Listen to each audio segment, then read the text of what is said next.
Hola a todos, en este vídeo voy a mostrar cómo cambiar el modo de iluminación de este teclado.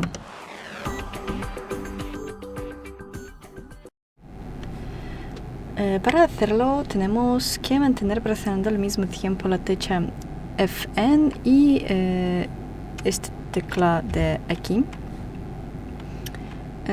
No sé exactamente cómo se llama esta tecla para ser sincera, pero al pulsarlas juntas podemos ir cambiando entre los diferentes modos de iluminación. Tenemos, si no me equivoco, 3 modos de iluminación estática y uno dinámico. Sí. Y eso es todo. Gracias por ver, denle like y suscríbanse a nuestro canal. Adiós.